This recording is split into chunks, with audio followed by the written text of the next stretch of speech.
primeira videoaula da semana 1. Tá? Vamos falar então sobre a visão geral de sistemas operacionais. Bem, então, a primeira coisa que nós temos que ter em mente é que um computador ele não faz nada sozinho. Tá? Se você simplesmente, o fato de você ter um computador, tá, não garante que ele vá produzir alguma coisa. Então, nesse contexto, esse diagrama ilustra aqui para a gente, para poder um computador funcionar, são necessárias várias camadas, tá? Vários agentes envolvidos nessa operação desse computador. Então, usualmente, o hardware é a parte física, né? Aquela que você consegue tocar. Então, o gabinete lá do seu computador, as peças internas, as placas, tudo isso entra aqui nessa categoria, que é o hardware. E logo na sequência, nós temos o sistema operacional. Então, o sistema operacional, ele tem a função aqui, né? A primeira função que nós podemos extrair dessa imagem é que ele se comunica com o hardware, diretamente com o hardware, e também recebe, né, o retorno dessa comunicação do hardware. Então ele conversa com o hardware, tá? Ele mantém um diálogo aqui, para poder conseguir utilizar esse hardware a favor do usuário. Então logo em cima aqui nós temos o usuário. Tá? O usuário, tanto na apostila quanto em muitos dos livros, ele enquadra o usuário não somente o usuário final, tá? Quem está mexendo, utilizando os programas no computador, mas como também os programadores e analistas, ou seja, quem desenvolve os programas para serem executados por um sistema operacional, e os próprios programas. Tá? Então, por exemplo, eu estou utilizando o PowerPoint aqui. O PowerPoint nesse cenário, no cenário dessa figura que vocês estão vendo, ele é um usuário. Tá? Então, programas, sistemas e aplicativos. Então, a principal função do sistema operacional é controlar o funcionamento do computador. Então, está aqui o computador, a função dele principal é controlar o funcionamento do computador, gerenciando os diversos recursos disponíveis no sistema. Então, meu computador possui vários recursos e é necessário que alguém gerencie isso, tá? Porque senão você tem muito poder, só que sem gerência não adianta nada. Tá? Então, se eu quero fazer a leitura de um CD, quem que vai gerenciar isso? Quem que vai controlar essa leitura desse CD? Se eu quero imprimir um documento, então está tudo isso a cargo aqui do sistema operacional. Então, sem o sistema operacional, um usuário deveria conhecer profundamente diversos detalhes sobre o hardware do equipamento, o que tornaria seu trabalho lento e com grandes possibilidades de erro. Então, imagine que eu tirasse daqui o sistema operacional. Como que ficaria agora essa comunicação, essa utilização do computador? Bem, seria drástica, né? Nós não conseguiríamos fazer quase nada, tá, com esse computador, sem um sistema operacional. Então, o sistema operacional veio com o intuito de facilitar o uso do computador, né? Viabilizar esse uso para as pessoas de um modo geral. Então, ele funciona como uma interface. Tá? Essa interface fica aqui no meio, entre o usuário e o hardware. Então,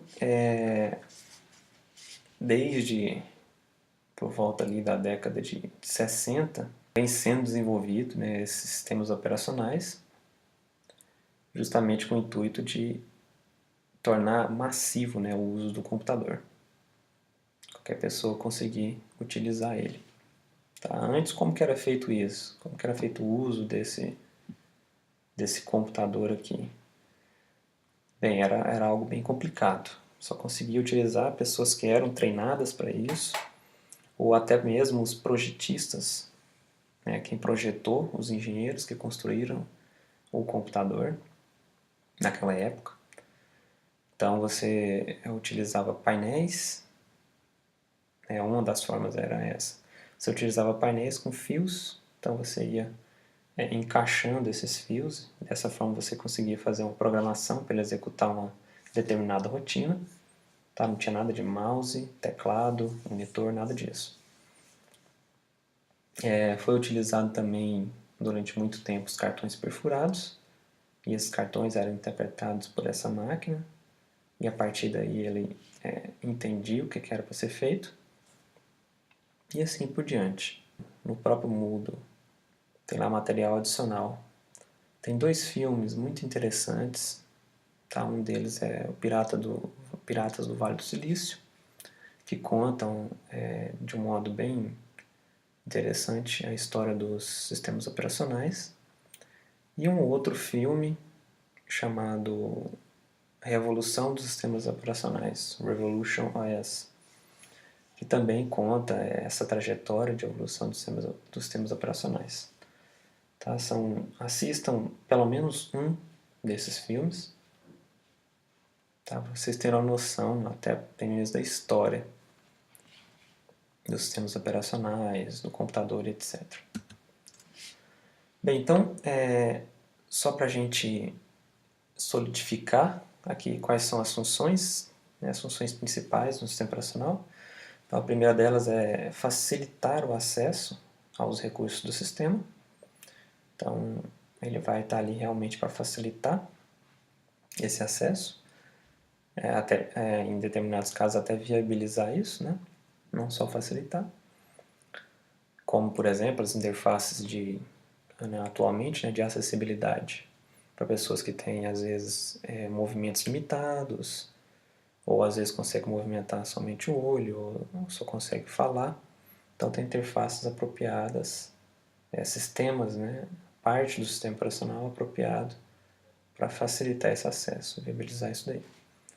A segunda função é prover esse compartilhamento de recursos de forma organizada e protegida. O hardware ele é enxergado aqui como uma série de recursos, como um manancial de recursos. Os usuários executam, né, num cenário comum, várias tarefas. Então, o sistema operacional gerencia isso tudo. Então, ao mesmo tempo, eu estou mandando a mensagem, estou abrindo uma página na internet, estou fazendo várias tarefas. E eu tenho a impressão de que tudo isso está acontecendo ao mesmo tempo, e muitas vezes não está. Tá, o processador está fazendo esse serviço e o sistema operacional está gerenciando isso. Tá, de forma que nós temos essa percepção que as coisas estão acontecendo ao mesmo tempo. Tá, então isso é você compartilhar esses recursos de forma organizada e protegida. Um outro exemplo interessante é se eu tenho uma impressora. Tá, e muitos computadores acessam aquela mesma impressora para imprimir. Então imagine só se eu não tiver um controle disso daí. Como que isso iria funcionar? Tá, às vezes a gente não para para pensar nisso, mas tem muita coisa que está acontecendo ali que o sistema operacional está gerenciando. Então, um sistema de computação possui normalmente diversos componentes, tá, como monitores, impressoras e discos rígidos. Quando utilizamos um desses dispositivos, não nos preocupamos com a maneira como é realizada essa comunicação e os inúmeros detalhes envolvidos. Então, se imaginarmos, por exemplo, que uma impressora pode ser utilizada por vários usuários do sistema, deverá existir algum controle para impedir que a impressão de um usuário interrompa a impressão de outro. Tá? O sistema operacional é o responsável por permitir o acesso organizado a estes e a outros recursos. Então, via de regra, os programas que nós executamos em cima do sistema operacional seguem uma determinada hierarquia. Tá? Então, esses programas, por exemplo, o navegador, conversa com o sistema operacional, que por sua vez conversa com o hardware. Isso, atualmente, é dessa forma que funciona. Agora, já houve um tempo em que os programas de usuários finais, então, por exemplo, sei lá, um navegador, acessasse diretamente o hardware. Então é o que essa figura traz aqui para a gente. Um dos primeiros sistemas operacionais foi o DOS, tá, que precede o Windows. E o DOS, nele você tinha essa possibilidade, tá, de acessar o hardware do sistema do seu computador sem precisar passar aqui pelo sistema operacional. Então é como se tivesse um canal de comunicação direta aqui. Eu posso utilizar o sistema operacional, mas ao mesmo tempo eu consigo acessar esse hardware. E isso, por muito tempo, foi um problema, porque quando você permite esse acesso ao hardware, você deixa uma porta aberta para muitos erros, tá, durante a utilização. Porque quem está desenvolvendo o programa aqui em cima teria que ter um conhecimento muito específico e amplo sobre o hardware que está sendo utilizado aqui embaixo. Tá? Isso foi um problema até ali por volta do Windows 98. Tá? Isso gerou muitos erros. Então foi decidido que, pela lógica, né, que seria melhor essa abordagem aqui. Tá? Essa abordagem de você abstrair o hardware e deixar os programas, os programadores e todos os usuários aqui interagindo somente com o sistema operacional. E o sistema operacional gerencia essa conversa com o hardware. Já que a gente começou a falar da organização, tá, dessa hierarquia em um sistema computacional, nós podemos ver um computador como uma máquina de níveis. Tá? No princípio, eram utilizadas linguagens, tá, complicadas para você programar um computador. Tá? Os computadores atuais e antigos, todos eles utilizam linguagem binária, tá, que é a linguagem de máquina, que nada mais é do que a combinação de zeros e uns. Tá? Isso é a linguagem binária, a linguagem da máquina. Tá? O zero aí seria desligado e o 1 ligado. Tá? Isso tem a ver com a questão de passagem de corrente ou não. Né? Questões elétricas. Então, só que essa linguagem binária é de difícil entendimento, né, para nós seres humanos. E ela possui outras duas nomenclaturas, que é a linguagem de baixo nível, que é a mesma coisa da linguagem binária, ou linguagem de máquina. As linguagens mais próximas aos seres humanos são classificadas como linguagens de alto nível. Então, do ponto de vista da programação, nós temos linguagens de baixo nível, que é a linguagem binária, e linguagem de alto nível, que são as linguagens de programação que vocês aprenderão ainda, tá, durante esse curso. São linguagens mais acessíveis a nós, seres humanos.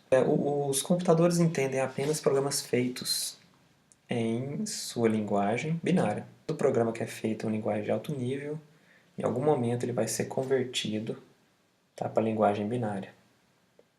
Então, quando você compila um programa, tá, esses conceitos aqui que eu estou falando de compilar, vocês vão aprender ainda, tá, mas só adiantando um pouco, quando você compila um programa, você está fazendo o quê? Você está transformando esse programa para a linguagem de máquina. O surgimento do sistema operacional veio aí como uma solução para essa dificuldade de você conseguir lidar com a máquina, tá? Nessa linguagem, a linguagem binária, por exemplo. Então, essa máquina de níveis, a grosso modo, ela pode ter duas subdivisões. Tá? O nível 0 seria o hardware e o nível 1 o software. Essa é uma divisão bem grosseira. Só que, na realidade, um computador não possui apenas dois níveis, e sim tantos níveis quantos forem necessários para adequar o usuário às suas diversas aplicações. Então nós podemos ter aí várias camadas compondo essa máquina, vários níveis. Tá? Vou apresentar para vocês o mais tradicional, é o que nós encontramos aí no cotidiano, na maioria dos casos. Essa aí é um cenário tradicional atual. Nós temos primeiramente duas subdivisões. Essa parte aqui que é o alto nível, que engloba o sistema operacional, programas utilitários e aplicativos. Então vou explicar detalhadamente cada um. E um outro nível, que é o baixo nível, que é composto aqui pelos circuitos eletrônicos, tá? Que é o que você vê lá nas placas que estão dentro do seu computador, a microprogramação e a linguagem de máquina. Tá? Então isso aqui compõe o hardware. Então, primeiramente, os circuitos eletrônicos.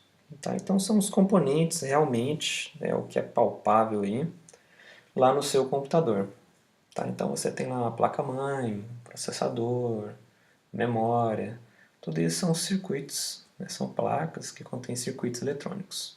Na sequência nós temos aqui a microprogramação. Tá? Essa microprogramação é feita lá no próprio hardware. Então, por exemplo, lá na sua placa-mãe, você tem uma memória fixa lá, chamada de memória ROM. Memória ROM, Read Only Memory, que é uma memória de somente leitura normalmente. Então, nessa memória já tem uma programação pré-estabelecida nela, tá? Para poder auxiliar, por exemplo, quando seu computador liga, nos procedimentos para inicializar o computador. Então, isso é microprogramação.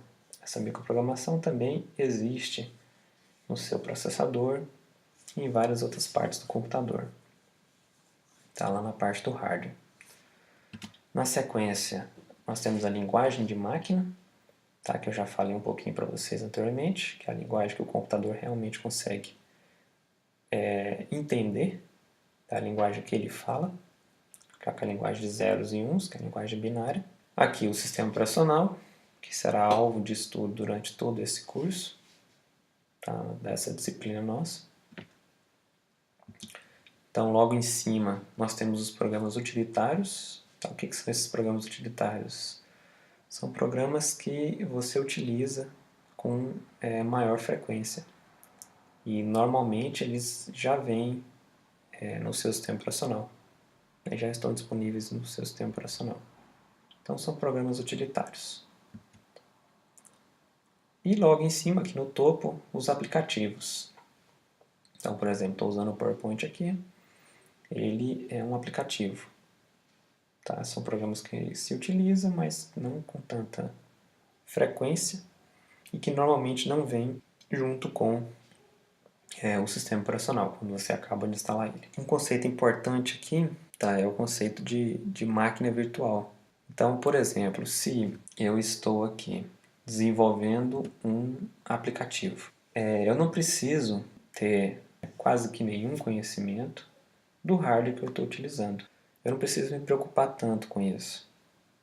Tá? Quem vai se preocupar com isso é o meu sistema operacional.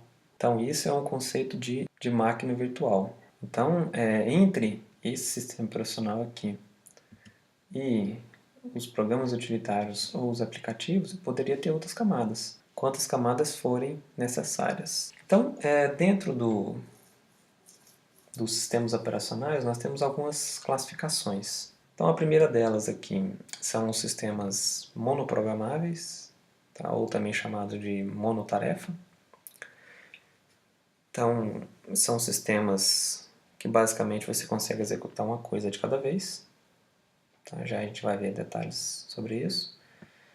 A segunda classe são os sistemas multiprogramáveis ou multitarefas.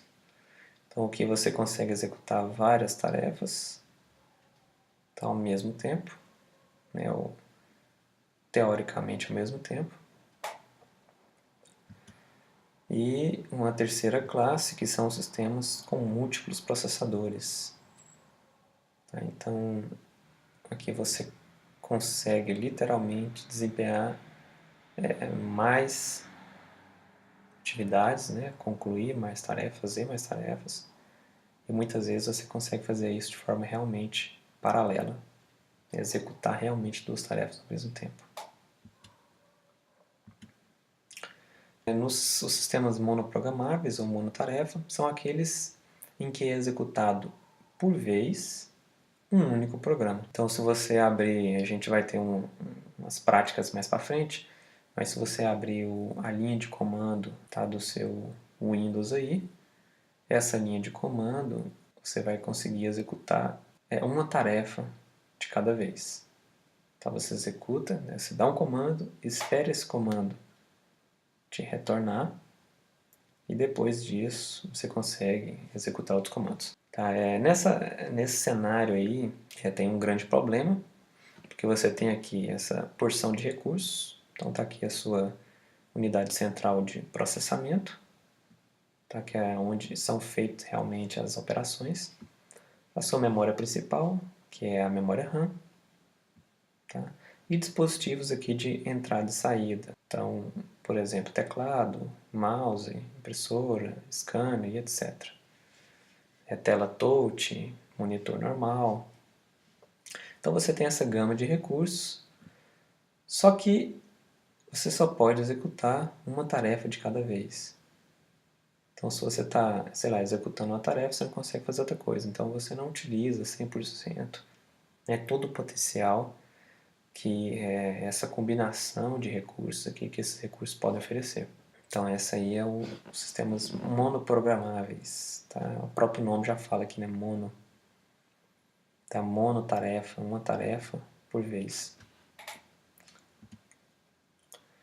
Outro cenário aqui, ou outra classe de sistemas operacionais, são os multiprogramáveis. Né? Você consegue fazer várias programações nele, ou executar várias tarefas, tá? Multitarefa.